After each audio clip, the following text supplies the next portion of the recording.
It's 4:30, which means it's time to grow a wrinkle or two and begin our next Super Stonk Ask Me Anything. Like previous AMAs, you provide the questions, we provide the platform, and our guests provide the insight. If you'd like to see these continue, please engage with our guests in a courteous manner and contribute to future discussions by asking questions in the announcement posts. So without further ado, let's get right into it. All right, good evening, everyone, and welcome to yet another Super Stonk AMA. I'll be your fly on the wall host today, and we have our guest host, Lucy, who'll be chatting to the renowned economist, Dr. Robert J. Shapiro. So thank you both for joining us. It's a pleasure. And I'm very glad to be here to talk to Dr. Shapiro. Dr. Robert Shapiro is the chairman and founder of Sonecon, a private firm that advises American and foreign businesses, governments, and nonprofit organizations on economic and security-related matters. He was the principal economic advisor to Bill Clinton in his 1992 presidential campaign and to the president. Plus, he advised Presidents Clinton and Obama and senior members of their administration. Clearly, Dr. Shapiro is part of the American economic establishment. That's why his challenge to their economic orthodoxy on naked short selling is so important. Dr. Shapiro, how did you get involved in the issue of naked short selling? Well, the truth is, it kind of took me by surprise. I had just opened my advisory firm, and I was approached by 3 lawyers from Texas who explained their view that naked short selling, which is to say, selling shares short, but never borrowing or delivering those shares, was a widespread phenomenon, and it was being used to manipulate stock prices. The truth is, I responded that I was very doubtful, because if this was a large phenomenon, I would think I would have heard about it. You know, I follow the literature in finance, and there was really no literature on it at all. And they said, well, I'll tell you what's your hourly fee? I have to tell you, I thought, gee, what do I say? No one's asked me that before. And I came up with a number, and they said, fine. You research it and take as much time as you want and come to your own conclusion, and we'll pay for it. I said, that sounds great. And so I began to look into it, and I began to examine the short selling in small NASDAQ technology stocks. And I began to see a pattern, and the pattern was that these stocks would be going along fine, and suddenly the shorts against them would skyrocket. Many of those shorts were fails to deliver, or naked shorts, and the stocks would plummet. And I looked into a particular form of stock manipulation, which was called a bottomless convertible, or a death spiral financing, in which people came to small companies. They said, we'll put 15 million into your company, but here are the terms. If the price of the share declines over the next 6 months, then you make us whole by giving us more shares. And then there'll be another period 6 months later where this happens again. And we'll give you, and then like a day before it was supposed to close, they'll say, well, we'll give you $1 million now, and we'll give you $5 million at that first threshold, and then the rest at the second threshold. And then what they did was massive naked shorting in those stocks. The stock price went down. They got more shares to quote unquote make them whole, which they used to cover their original shorts. And then they shorted again until often they shorted the company out of existence. I looked at one syndicate that had invested in 350 companies. And it showed that within 1 year, 345 of them had declined. And the average decline was 65%. Well, that tells you, whether you're an economist or you just play the market, that tells you that they're making money off the company declining in value. Otherwise, how do they keep on investing? Because they're losing.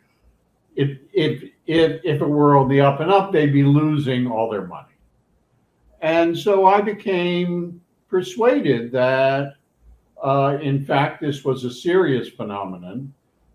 At the time, the only place that really had the records on this was an organization that's called the DTCC, which is the Depository Trust and Clearing Corporation. That's a private company that's owned by the big financial institutions and which clears all stock and bond trades, or almost all stock and bond trades. And they refused to release any records on any of these companies. But they kept on saying this is a minor phenomenon, and it's really just about when naked shorts happen, it's really because they can't, because these shares have been lost in the mail, and excuses like that. Well, that was patently untrue, since even at that time, in the early 2000s, 98% of all trades were done electronically. There is no transfer of paper shares anymore. Well, finally, the SEC sent its own economist into the DTCC and said, you have to open your records to her. And she established that the DTC had been lying, that in fact this was a phenomenon that probably entailed on any given day about 500 million shares. Moreover, it was highly concentrated in about 20 or 30 companies at any one time, which is to say that's enough to move the prices of those shares, those stocks. And that meant there was widespread or significant stock price manipulation occurring through naked short sales. So that's how I got involved. And I've been involved ever since. Did you get involved with any of the early cases that the Texans, West Christian, and the others did? Yes, I did. And I became the damage expert for those cases. That is, I'm the one, I would figure out how much damage had occurred to the company. The damage comes when, these companies, the stock is falling, so they issue more shares because now they can't go to a bank because their price has been declining. And so they issue more shares, but they're issuing it at artificially depressed prices. So they get harmed.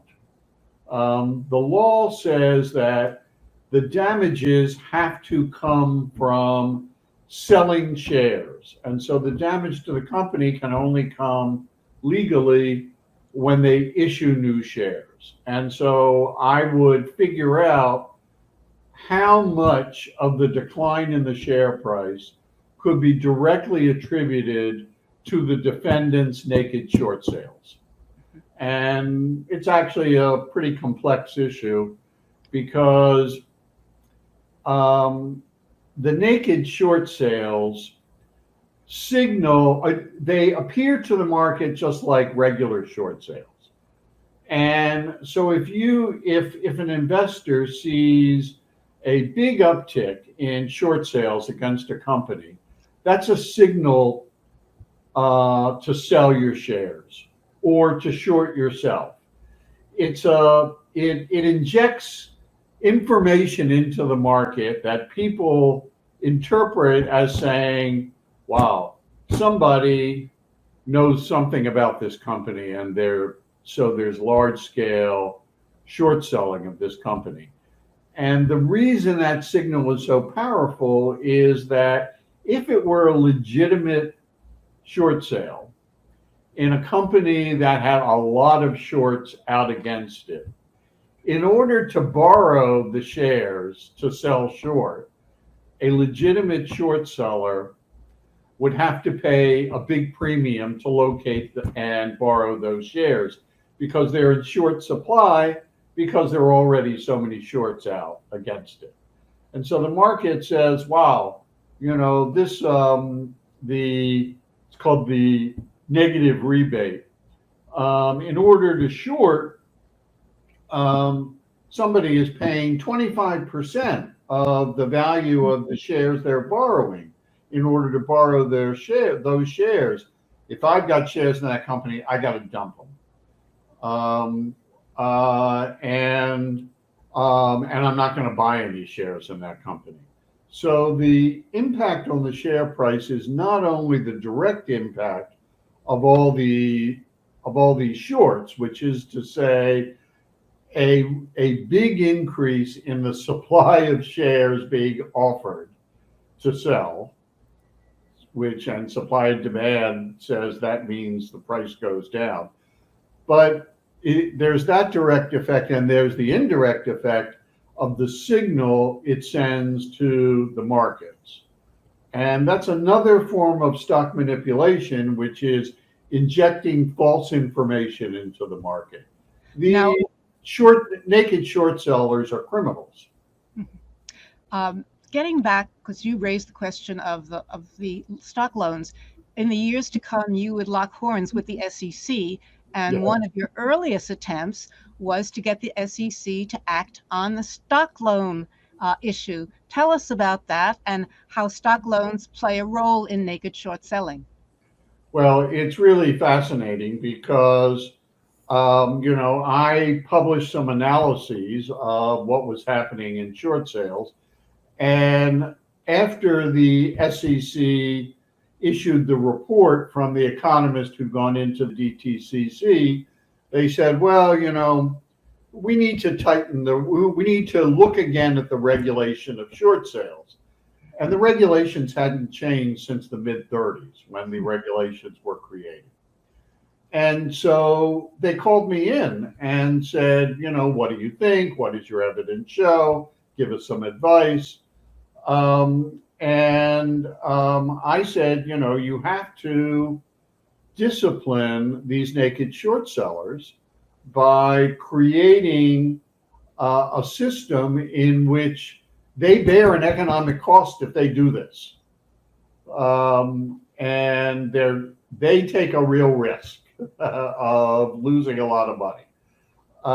And they came up with a regulation. It's called Reg Show, which set up a kind of complicated structure of if you had a stock that had very large fails to deliver and they weren't covered in a certain period of time, then the broker who would handle that could not sell short any more shares in that company. So it was not really a discipline on the naked short seller. It was a kind of signal, gee, you can't trade in that stock to a particular, to Goldman Sachs or Merrill Lynch or JP Morgan. They also, however, grandfathered all the existing fails to deliver. And so all these companies that were being destroyed by naked short sales, the SEC wasn't touching. And I went to them and I said, you've got loopholes in this that the short sellers will drive through. This is not going to affect it. And they said, well, we don't want to trigger what are called short squeezes. A short squeeze is when you've got a short seller and the price starts to go up instead of down. And when that happens, the short seller has to put up more money in order to maintain his short position. So they get squeezed. And if you said you've got to make all your naked shorts real, the only way they could do that would be to go into the market and buy the shares. And that would send the price of the stock up and there'd be a short squeeze. And they said, well, we don't want to have a short squeeze. And I said, look, short squeezes are the way the market disciplines bad behavior. That's exactly what you do want. And otherwise, you're not going to have any effect on this. And, you know, the SEC, it has its constituencies, and they don't include little companies being attacked by criminals. They include the big financial institutions and the big companies, so they didn't do anything. And in a year and a half, it was clear that the rule had no effect. They came back and they said, well, what can we do? I gave them more advice. They took about half of it, and it improved things a little, but not much. And then they finally put in place a rule that has some teeth. It's got like one row of teeth. It's got top row, but not bottom row. And it has, over time, moved the effort to manipulate stock prices through short sales from the kind of direct route that naked short sales represent to more sophisticated and esoteric instruments where you buy and sell options and puts, and you can have the same effect. Or you carry it out in what's called X-clearing, which is trading between financial institutions that doesn't occur through the regular markets. X-clearing means it's not cleared by the DTCC. And so it has continued, but not as bad as it was. It was the Wild West. And you know, it was always illegal, but never prosecuted. And so you had what you would have in any industry. You have bad actors and good actors.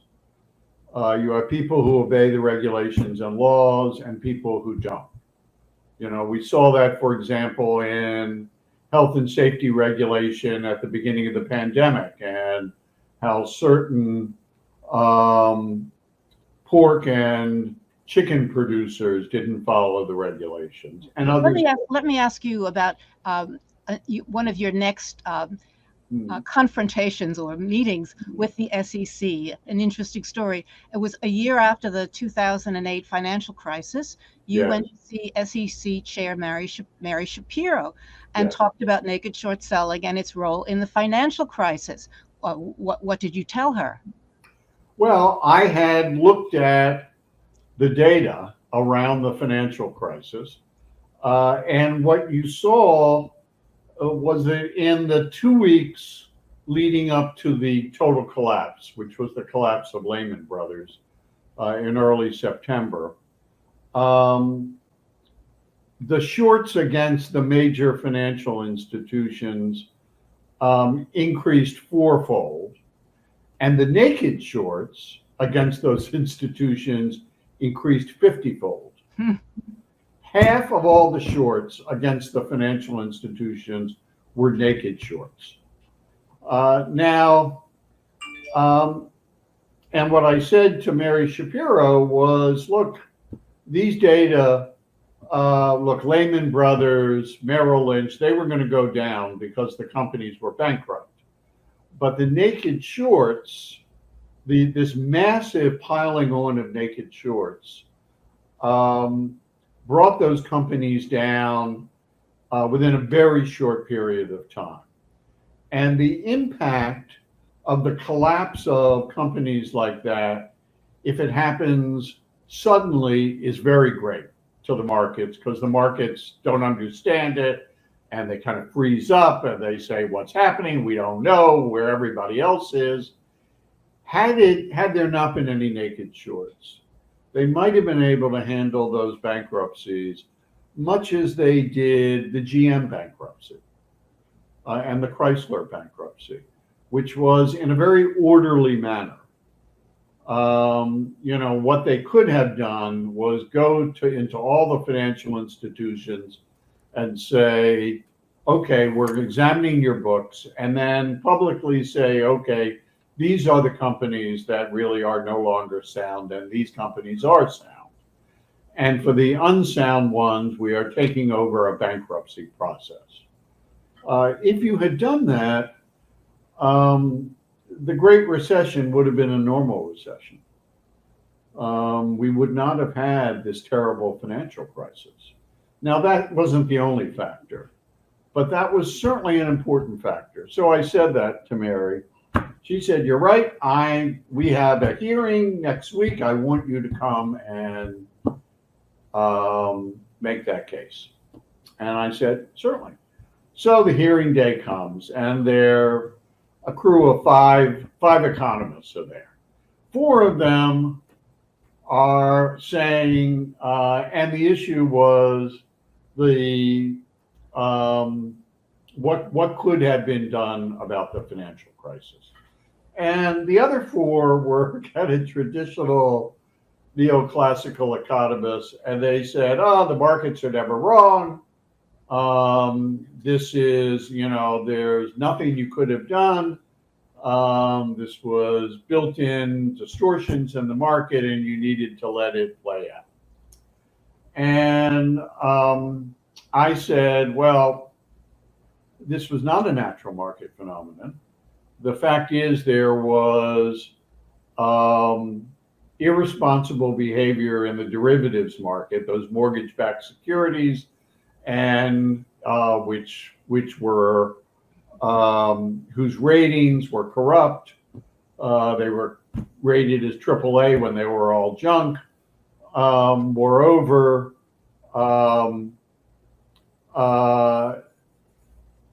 there was bad behavior in the credit default swap market, which was the insurance for these mortgage-backed securities. And you had massive naked short selling, which created the crisis, the sudden crisis. And I was explaining it, and the head of the staff head of the enforcement division, who had written the reg show, or was in charge of writing the reg show rules, and who I had tangled with previously when I said your rules aren't going to work. He was in charge of this hearing, and I was literally in the middle of a sentence, and he said, your time is up. And he turned off my microphone. He would not allow the full case to be made. And unfortunately, Mary Shapiro wasn't there that day. I did go in and speak to several other commissioners. But this is a very difficult problem. And the reason it's a difficult problem is that the economic incentives are so enormous. That is, you can make so much money in a way that while it's criminal, there is almost no economic risk. I have this saying that the difference between the people who do this massive naked short selling and the rest of us is that the rest of us are willing to take economic risk, but no legal risk. So we invest and we hope we make money, but we take the risk that we don't make money. But we do it legally because we're not going to take a legal risk. The difference is these people are willing to take legal risk, but no economic risk. And the fact is that this kind of fraud is designed so they can't lose. Now, as you were trying to get the SEC to deal with naked short selling, you were being denounced by the DTCC, the Depository Trust and Clearing Corporation. Yes, I was. And so they were, of course, they don't, I was going to say they settle stock trades, except for the increasing numbers that go ex-clearing that are Yes. settled in the big broker dealers between their own customers. But why did the DTCC attack you? Well, they attacked me because I was drawing attention to two things. One was that they had allowed large-scale stock manipulation to occur, and which they covered up through their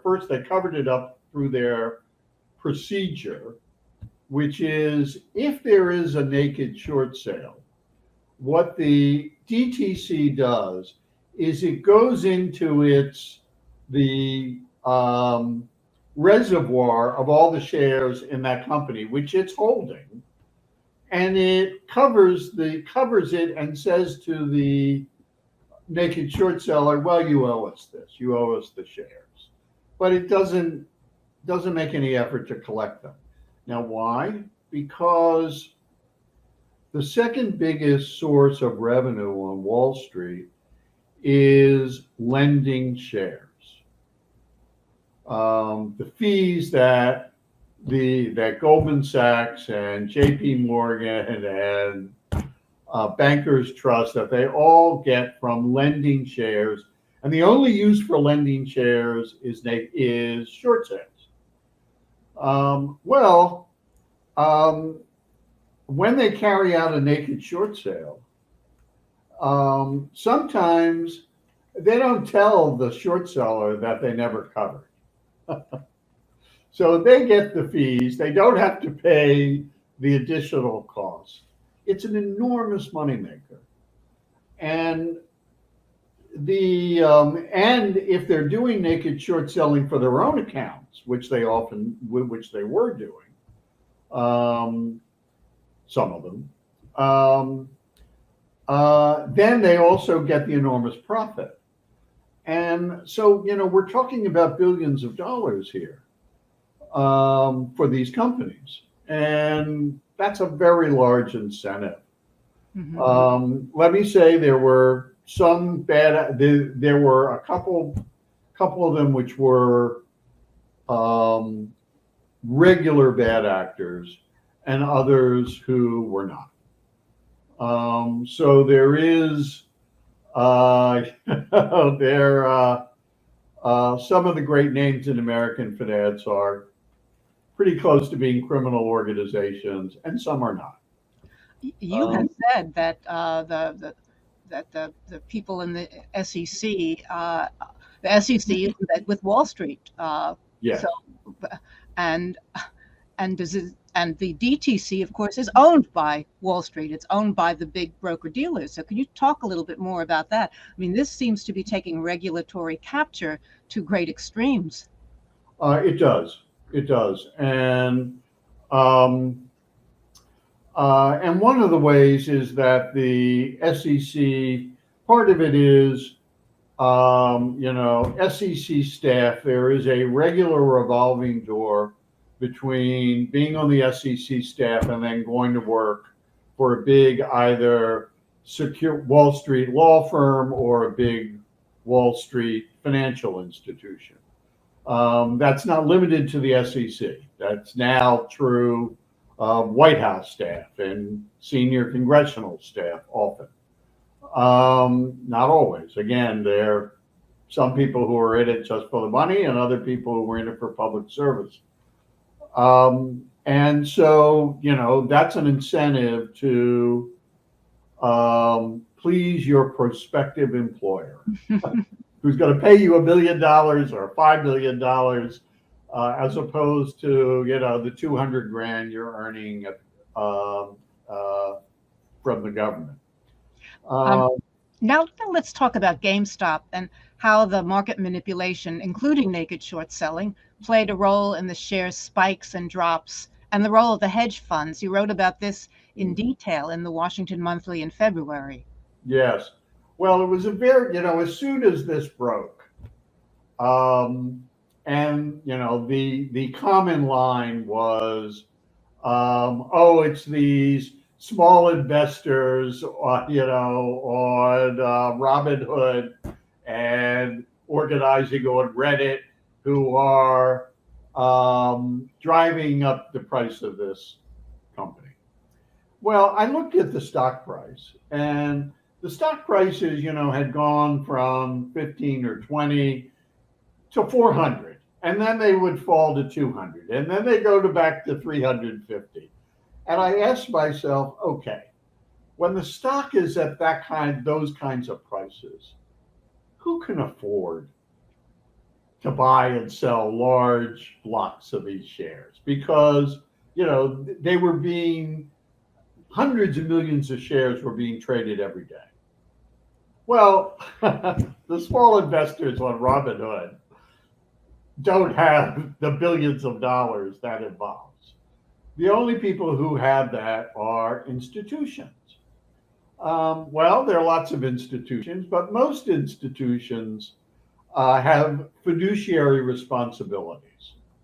Institutions like pension funds and bank trust departments, who are very big buyers and sellers in the market.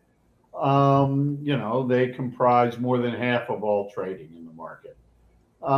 And so I said to myself, who is not subject? What institution is not subject to the fiduciary responsibilities? And the answer is hedge funds. And they have the resources, and they can do whatever they want with them. Moreover, there are, hedge funds are organized to move large blocks of stock in and out of companies quickly, which was what we were seeing. And so to me, this looked like a battle between hedge funds. The hedge funds on the short side and the hedge funds on the long side. Mm-hmm. And that's why it kept going up and down and up and down. And so it was a battle of billionaires that the small investors from Robinhood, they were just collateral damage. Well, again, the short side of those, at times the shorts were 50, 60, 70, 100% of the outstanding shares. Well, whenever you see shorts, the outstanding shorts are equal to more than about 10 or 15% of the outstanding shares, you know that it's become very expensive to borrow the shares because they're in short supply, because you can't borrow shares from a regular investor, from the account of a regular investor. All the shares which are borrowed have to come from the accounts of institutional investors. That's to protect the small investor. So if you've got these massive shorts, it's very expensive. And if it gets over 50%, there are no shares available to borrow. Mm-hmm. Because the institutions hold 50% of the shares, and you can't borrow from the other.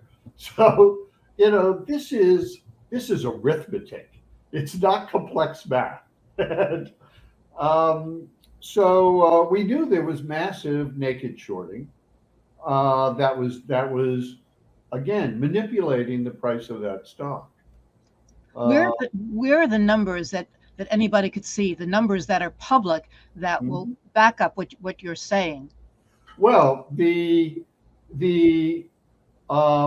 number of shorts outstanding on any company, and the number of shares that are available to buy or sell, which is called the float.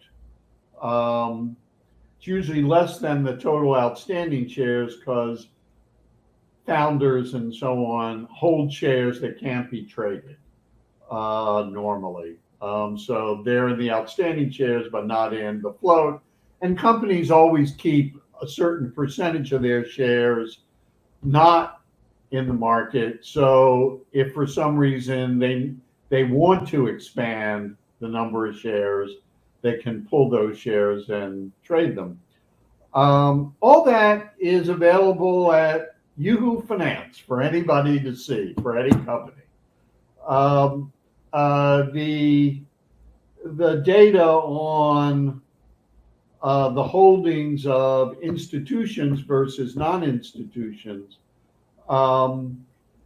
most companies, the basic financial information about most companies will also include the percentage of their shares held by institutions. And again, those shares cannot be borrowed for short selling under SEC rules. So you could get all those data and just do the arithmetic. Now, the SEC chair, Gary Gensler, said in London recently, I think we can bring more transparency to short selling. We have unused authorities in that space that were granted by Congress nearly a dozen years ago. So based on everything you have said here and what you know, what should Gary Gensler be doing now? Well, let me say first, I know Gary quite well. When I was Undersecretary of Commerce, he was Undersecretary of the Treasury, and we were each represented, our department's representatives to the board of the Pension Benefit Guaranty Corporation, which is the organization within the government that takes over failed defined contribution pension plans if the company goes bankrupt. So it's actually the only part of government that holds stock, actual stock. And so that's how we got to know each other. And he's a person of great integrity. He tried, when in the Obama administration, he was head of the Commodity Future Trading Commission, and he tried to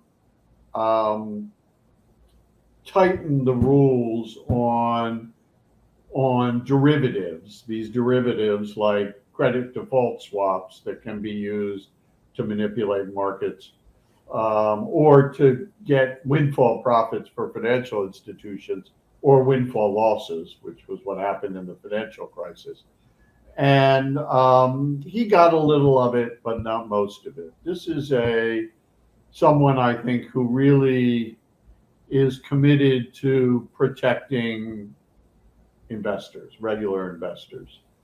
The first thing he can do, the most important thing he could do, is start referring cases of stock manipulation through short sales to the Justice Department for criminal prosecution.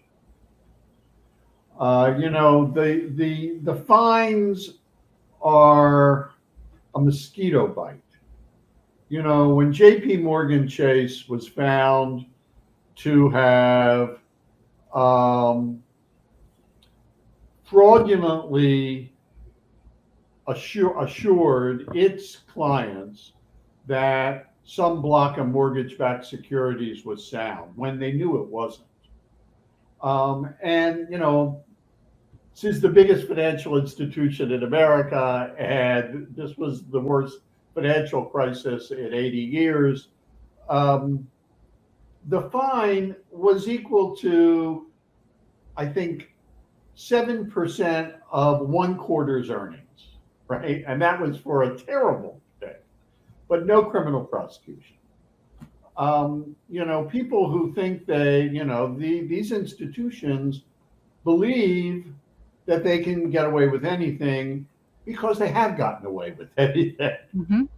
And so the strongest signal he could send would be to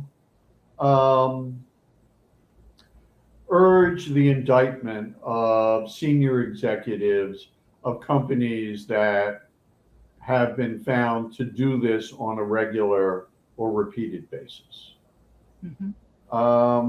that's something that will get their attention. You know, everybody, people on Wall Street figure, I lose somebody, I'll make more. The kind of dirty secret is that all these institutions make what economists call oligopoly rents, which is to say, the reason they make such enormous amounts of money is they control the market. There are a couple companies dominating the market and a handful of companies. And that allows you, while the rest of the economy, is the return is, 15 or 20%. The return for them is 50 or 60%. I remember when I was in government and there was the Clinton administration was pursuing antitrust an antitrust investigation of Microsoft, and I was in a meeting in the White House, and Microsoft's earnings had just come out, and I said to the president, "You want to see what monopoly or oligopoly returns look like?" I said, "Here's Microsoft. Their rate of return this year has been 45%. I said, "You cannot do that in a free market." Mm-hmm. And these institutions in finance, tech and finance are the two of the most highly concentrated sectors in the economy, and they both happen to have by far the highest compensation for everybody at the top. They're making tens or hundreds of millions of dollars a year. Well, they're not doing it because they're not getting that because they're smart. They're not any smarter than a guy running a small company or most doctors or most journalists. Mm-hmm. They have special skills that they've learned, but that still does not explain, from an economic perspective, this enormous disparity in compensation. Now, the House and Senate Financial Services Committees had hearings earlier this year, and they barely mentioned short selling. Nobody mentioned naked short selling. What should Congress do?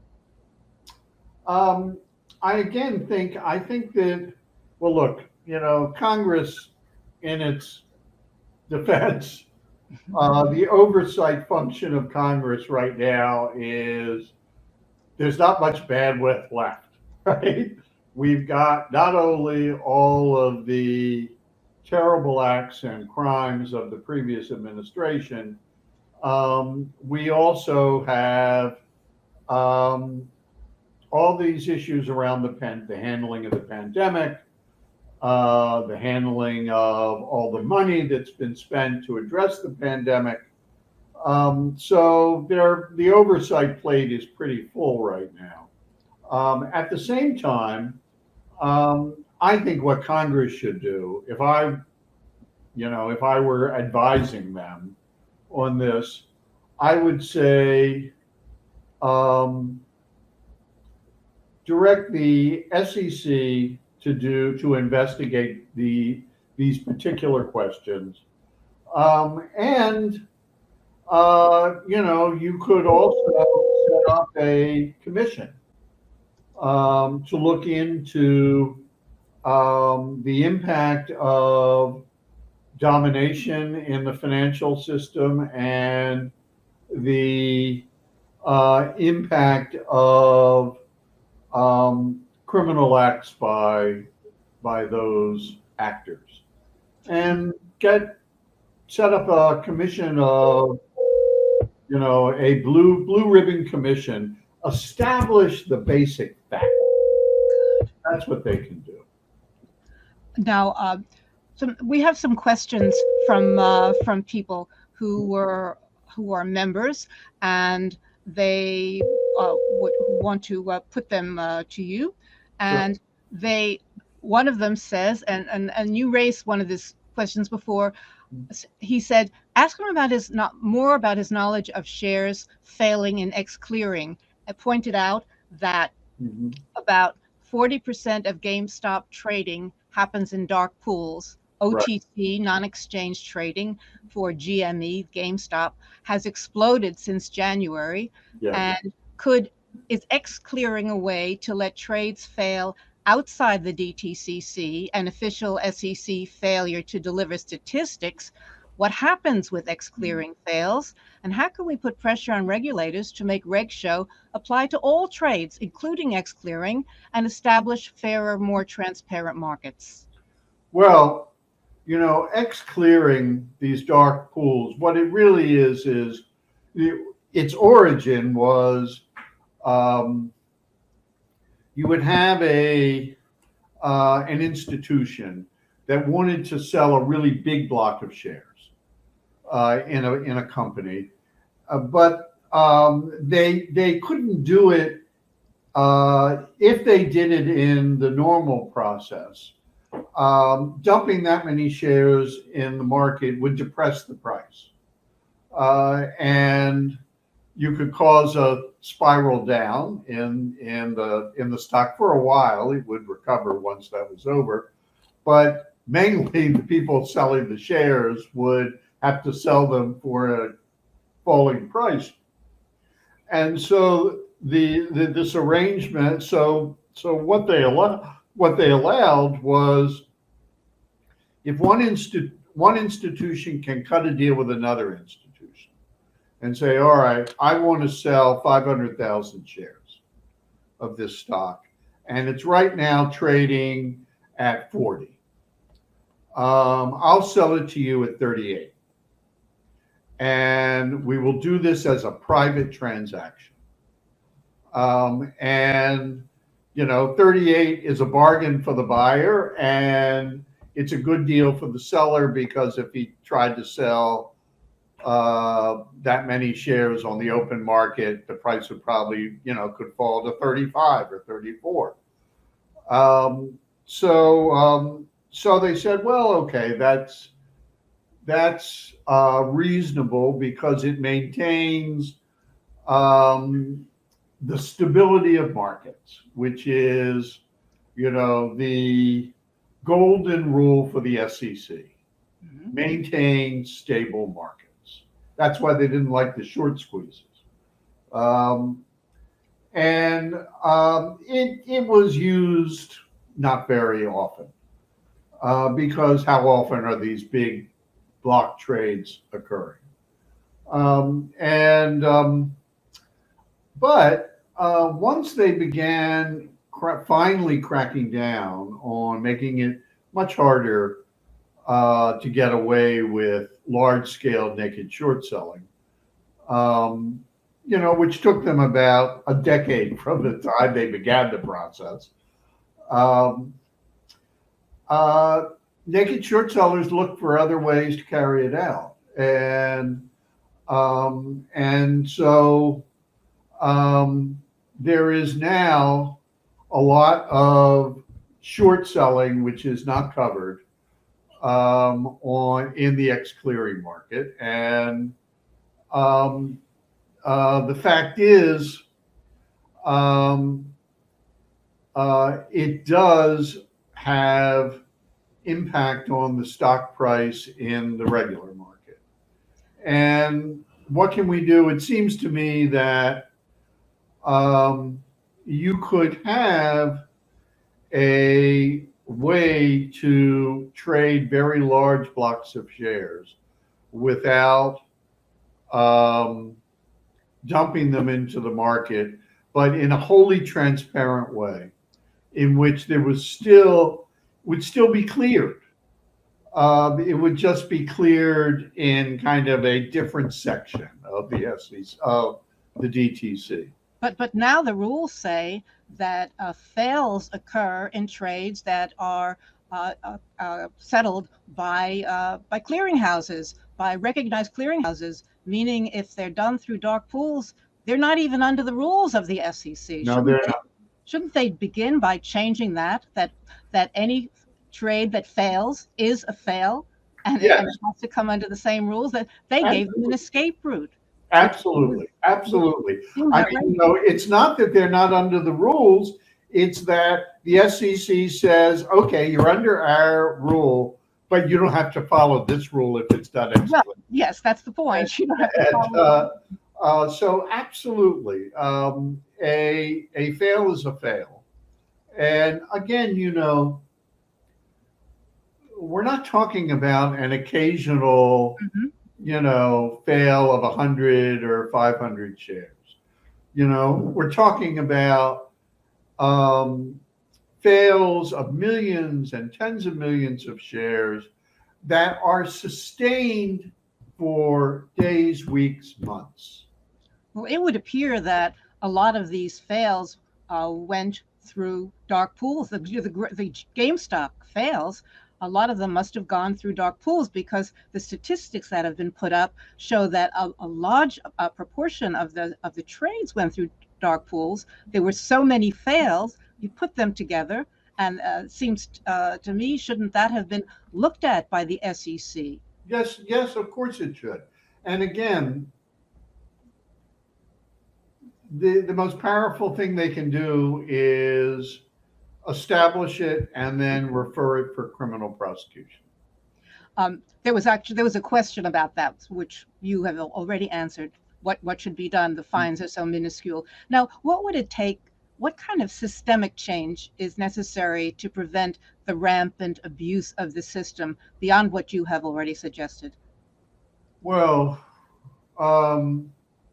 one thing we need to look at is the concentration in the financial sector. Now, this is, right now there's a lot of attention being given to the concentration in tech, and the ability of companies like Google and Facebook and others.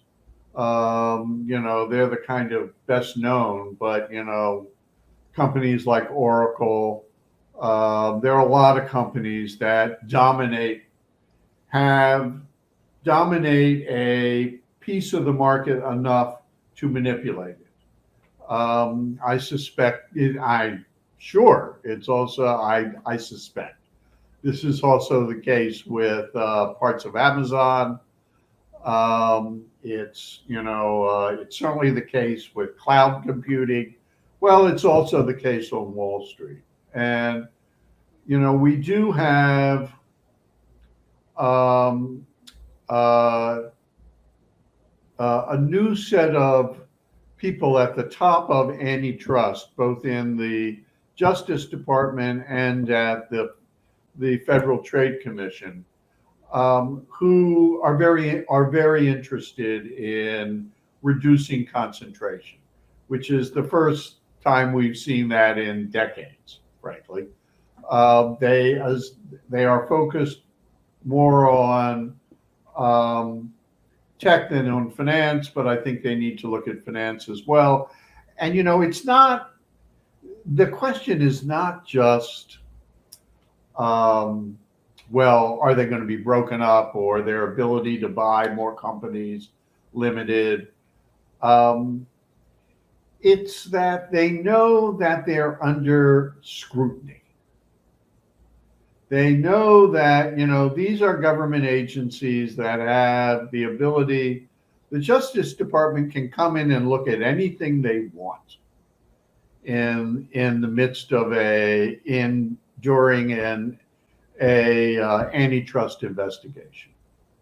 And indeed, particularly in finance, I mean, it's more true in finance than in tech, because the financial institutions are also regulated by the comptroller of the currency and the Federal Reserve Board, who also have the ability to go in and look at any record they want. So what you need is a Fed and a comptroller of the currency committed to an honest and free market in finance, which we don't have. And it's, transparency is a very powerful tool. And if only because transparency raises the possibility of class action lawsuits. Mhm. If as well as perhaps criminal prosecution. You got to put, I think these people are beyond the fear of God. I think their behavior shows that, but you got to put the fear of something into the highest levels of finance and all the trading desks in finance Yeah. in order to begin to see real change. Well, suppose going forward, suppose there was another big spike uh, in GameStop or AMC. Is there something that the SROs, the self-regulating organizations such as FINRA and the SEC, if there's a violent price shift, should they have acted quickly instead of basically, I could see doing nothing? Because is there some systemic risk posed by that kind of event, or is it just a one-off thing that doesn't really matter? Well, Did they miss something? well, when it comes to a stock like GameStop, there's no systemic risk because it's a small company that is not connected to basic parts of the economy, but there may be it could be used to investigate whether there's a systemic problem. That is, whether what's happened to them is happening at some level to lots of other companies, and which does create a systemic risk. Yeah. But what you need for any of that, and what is very hard to get in the midst of a crisis or a big shift in the market, is the clear information about what's going on. We really can only regulate in retrospect areas that we haven't regulated before. Now, once we find it, we can set in place new regulations, and then the SEC or FINRA could step in as soon as they saw any evidence that looked like these previous cases. But it's, finance is so big. It involves so many trades. You're talking about, billions of trades involving tens of billions of shares, sometimes being done in very complex ways. And how does a enforcement staff get their hands around that problem? Well, they can really only do it once all the data are there and they can actually get access to. Maybe once also there is some attention paid by other interests. For example, you are from your past have a lot of connections to the Democrats, who are now more or less in power in both houses. Do you talk to any of the people there that are concerned about these issues? Do you talk to them about the naked short selling? What do they say about what's going on? Well, actually, yes, I have in the past. The fact is, right now, this is not a front burner issue. We're in the midst of a terrible pandemic and huge economic distortions as a result of it. We had a seditious attempt to overthrow the democratic process. We have lots of attacks on voting rights. So these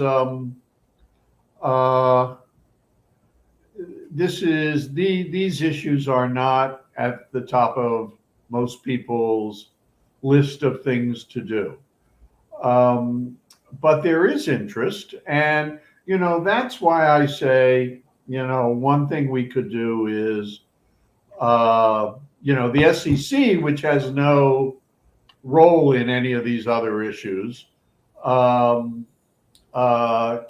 begin to ask whether what behavior warrants by financial institutions warrants a criminal investigation, and why I suggested that a blue ribbon commission to investigate this and establish the facts, get access to all the data and establish the facts, and then Congress and the administration can take serious steps. It's we have to remember that the U.S. economy is still the most important economy in the world, and our financial markets are the most important financial markets in the world, and everybody is affected by terrible distortions in it. So you don't want to make a big mistake. So establish the facts first. Get transparency, establish the facts. Then you can have serious structural and systemic change. I think that's a good place to end it. And I want to thank Dr. Robert Shapiro for being on this Super Stonk AMA and said things that a lot of us, including me, found quite fascinating and very important. Thank you. I'm Lucy Commissar. My pleasure, Lucy.